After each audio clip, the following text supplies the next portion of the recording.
Shalom, selamat pagi ibu-ibu yang terkasih di dalam Tuhan Yesus Kristus.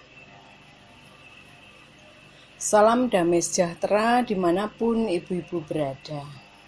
Sebelum kita mendengarkan perenungan firman Tuhan, mari kita bersama-sama siapkan hati dengan kita berdoa. Tuhan Allah Bapa kami di dalam surga, Bapa dalam nama Tuhan Yesus Kristus, terima kasih kami mengucap syukur untuk penyertaan, perlindungan Tuhan di sepanjang malam. Hingga pagi hari ini, kembali kami bangun saat ini dengan kekuatan, kesehatan, serta berkat Tuhan. Kami percayakan kehidupan kami sepenuhnya hanya kepadamu ya Tuhan, karena Engkau yang senantiasa memelihara kami. Saat ini Tuhan, kami mau mendengarkan kebenaran firman-Mu. Berbicaralah kepada setiap kami. Berikan kami hati yang mengerti untuk dapat memahami akan firman-Mu. Terima kasih Tuhan, dalam nama Tuhan Yesus kami berdoa. Amin.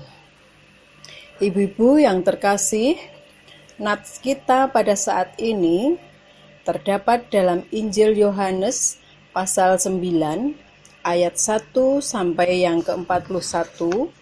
Ibu-ibu dapat membacanya secara pribadi dan selanjutnya kita dapat melanjutkan renungan ini. Saya akan membacakan Yohanes pasal 9 ayat 1 sampai yang ketiga, tertulis demikian. Waktu Yesus sedang lewat, ia melihat seorang yang buta sejak lahirnya.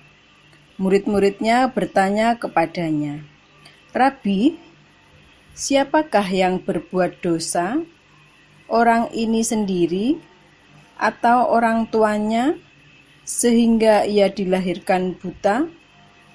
Jawab Yesus, "Bukan dia dan bukan juga orang tuanya. Tetapi karena pekerjaan-pekerjaan Allah harus dinyatakan di dalam Dia." Amin. Ibu-ibu yang terkasih, judul renungan pagi hari ini, perkenankan saya beri judul, "Jangan menyalahkan siapapun."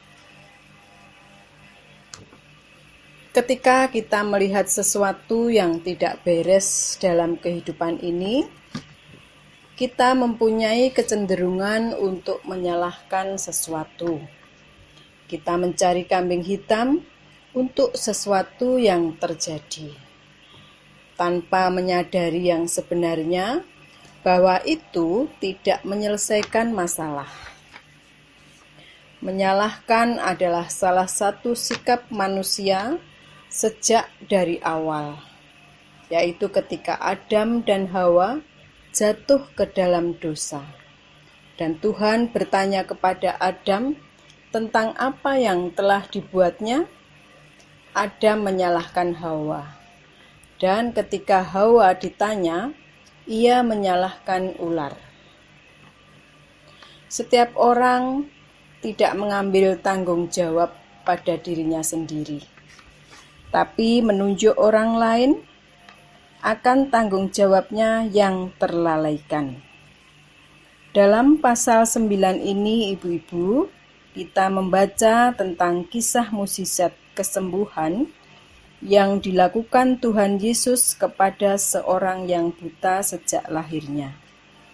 Dan peristiwa penyembuhan ini merupakan salah satu kejadian mukjizat yang spektakuler yang dikerjakan oleh Tuhan Yesus, karena merupakan salah satu yang mustahil untuk dilakukan.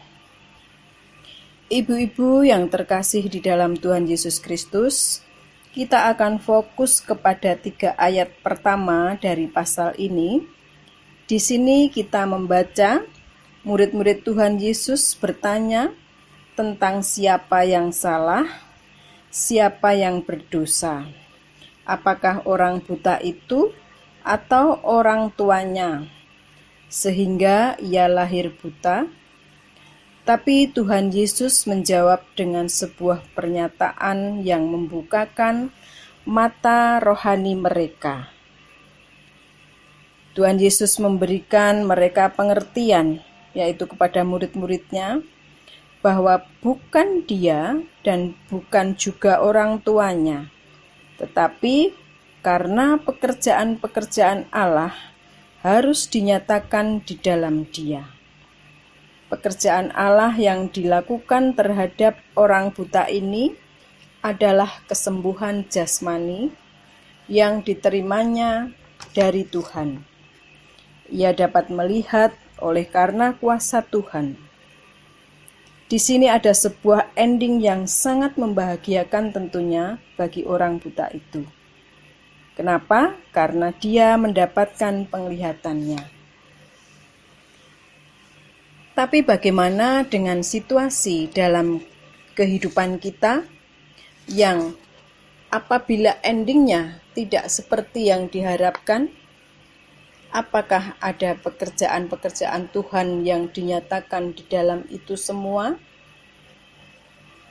Tentu saja jawabannya adalah iya. Ada pekerjaan mulia dari Tuhan yang dikerjakan dalam kehidupan setiap orang.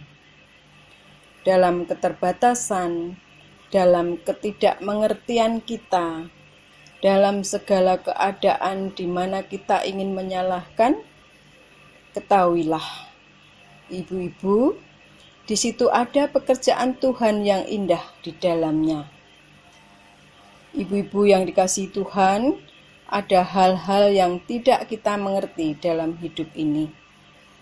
Dan mengapa harus terjadi? Dalam perkara-perkara semacam itu, ingatlah untuk tidak menyalahkan siapa-siapa. Jangan salahkan keadaan, orang-orang terdekat kita, jangan salahkan orang tua, bahkan jangan salahkan anak-anak kita. Yang terpenting jangan salahkan siapapun, termasuk diri sendiri, dan juga jangan salahkan Tuhan. Ketahuilah ibu-ibu dan saudara-saudara yang terkasih, satu kebenaran ini bahwa pekerjaan-pekerjaan besar dan mulia dari Tuhan sedang dikerjakan dan dinyatakan dalam kehidupan kita semua. Karena itu, ibu-ibu dan saudara-saudara yang terkasih, kita patut bersyukur dan selalu bersyukur dalam segala hal.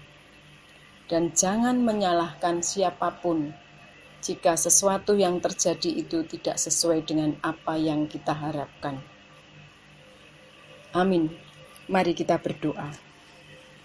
Bapa kami yang di surga, Bapa di dalam nama Tuhan Yesus Kristus, kami mengucap syukur untuk firman-Mu Tuhan, yang mengajarkan kepada kami untuk tidak menyalahkan keadaan, tidak menyalahkan siapapun, dan tidak menyalahkan Tuhan. Ketika ada situasi-situasi dalam hidup kami yang tidak kami mengerti dan cenderung untuk membuat kami menyalahkan, tolong kami Tuhan, ingatkan kami bahwa di dalam semuanya itu Tuhan bekerja untuk mendatangkan perkara-perkara yang mulia dalam hidup kami. Kami mau berjalan dalam pimpinan-Mu Tuhan. Kami mau berserah penuh kepadamu. Bimbing hidup kami supaya selalu ada dalam rencana Tuhan. Kami percaya yang baik, yang mulia, rencana Tuhan yang indah terjadi dalam kehidupan kami. Terima kasih Tuhan, kami bersyukur untuk segala kebaikan Tuhan, untuk segala karya Tuhan dalam hidup kami. Dan kami juga bersyukur atas segala sesuatu yang terjadi dalam hidup kami. Terima kasih Tuhan, terima kasih Tuhan Yesus, terima kasih ya Allahku.